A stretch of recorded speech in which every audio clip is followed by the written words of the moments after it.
Salut à tous, bienvenue sur la chaîne Corelaps. Sur cette chaîne, je vais parler de sport automobile et aujourd'hui je vais parler de NASCAR. La NASCAR, ça va être le sujet principal de cette chaîne. En tout cas pendant les plusieurs mois. Je vais parler NASCAR car en France, pas beaucoup de gens parlent NASCAR et j'avais vraiment envie de faire découvrir cette discipline aux Français. Faire une chaîne où je fais des débriefs, où je fais des vidéos sur la NASCAR, sur les histoires de la NASCAR, tout ça. Donc aujourd'hui, on va commencer par le commencement. Comment se déroule une saison de NASCAR, comment se déroule une course, comment, voilà, les règles, les spécificités. Aujourd'hui, vous allez tout apprendre sur la base de la NASCAR. Alors, si vous aimez la vitesse, si vous aimez l'adrénaline, vous êtes sur la bonne chaîne. Commencer par le commencement. Le format des saisons. Une saison se comporte sur 36 courses. Il y a une première partie et une seconde partie. Première partie, c'est 26 courses. Donc elles servent à sélectionner 16 pilotes. Durant cette première saison, 40 pilotes vont courir pour être les meilleurs, pour avoir le plus de points, pour pouvoir passer à la seconde partie. Donc, une fois avoir fini les 26 courses, 16 pilotes sont sélectionnés pour la deuxième partie. La deuxième partie, c'est 10 courses. Sur ces 10 courses, les 16 pilotes vont commencer avec le même nombre de points. Mais chaque pilote va avoir un bonus supplémentaire basé sur leur victoire obtenue la première fois. Durant cette seconde partie de la saison, toutes les 3 courses, 4 pilotes sont éliminés jusqu'à la fin, en avoir que 4 pilotes pour faire la dernière course. Et à la suite de cette course, il y a le grand gagnant.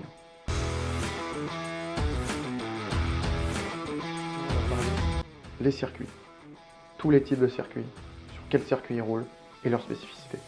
En NASCAR, il existe 4 types de circuits. Les ovales classiques, les ovales en forme de D, les tri-ovales, les circuits routiers qui ressemblent un peu aux circuits dans la F1. Dans les ovales, il y a 3 distinctions de circuits. Il y a les short tracks qui font moins d'1 mile. Il y a les speedway qui font environ 2 miles. Et il y a les super speedway qui font plus de 2 miles. Il y a un élément très important dans les ovales. C'est le banking. C'est l'inclinaison dans les virages. Il peut aller de 0 jusqu'à 30 degrés. Ce qui permet de garder une vitesse folle dans les virages. Ce qui permet d'aller hyper vite. Maintenant, on va parler des voitures. La base principale de la NASCAR. C'est des monstres de puissance. Leur but, être le plus rapide. Dans la NASCAR, il y a 3 constructeurs. Il y a Ford, Chevrolet et Toyota. Sous le capot de ces voitures, il y a un V8 5 litres 9 qui développe 725 chevaux. Des monstres. Il y a une boîte manuelle 4 vitesses. Et pour les circuits routiers, c'est une semi-automatique. Le poids minimum, c'est 1565 kg avec le pilote et le carburant. Petit truc, les pots d'échappement et les feux arrière, ce sont des autocollants. Eh oui, question design, c'est mieux, mais aussi pour l'aérodynamisme et le poids. Et les vitres, pareil, sont en plexiglas pour éviter que ça soit lourd. Le but, être le plus léger possible. Les équipes en NASCAR ne sont pas des constructeurs, mais des écuries privées. Ils achètent leur voiture auprès des 3 marques citées auparavant. Les écuries peuvent avoir entre 1 et 4 voitures. Et chaque voiture a son numéro. C'est pas le pilote, c'est la voiture qui a son numéro.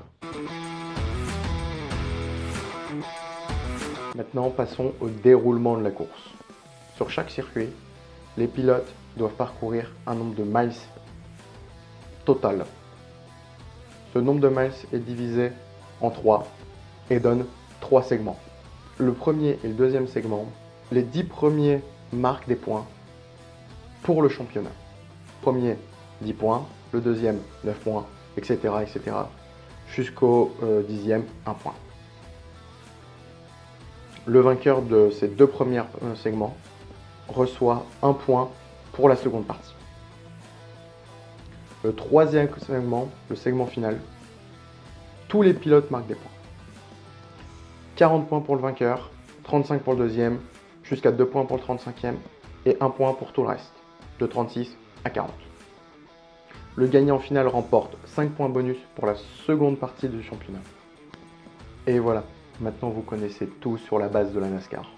Une compétition où la vitesse, la stratégie et l'endurance font la différence. Si vous aimez la NASCAR, pour la regarder, c'est sur Automoto la chaîne. Et la semaine prochaine, c'est le début de la saison avec le Daytona 500. Si cette vidéo vous a plu, mettez un like, abonnez-vous pour plus de contenu sur le sport auto et pour retrouver ma vidéo de la semaine prochaine sur le débrief du Daytona 500. Et dites-moi en commentaire si la vidéo vous a plu et sur quel sujet de la NASCAR voulez-vous que je vous parle. A bientôt pour une nouvelle vidéo et surtout, restez à fond.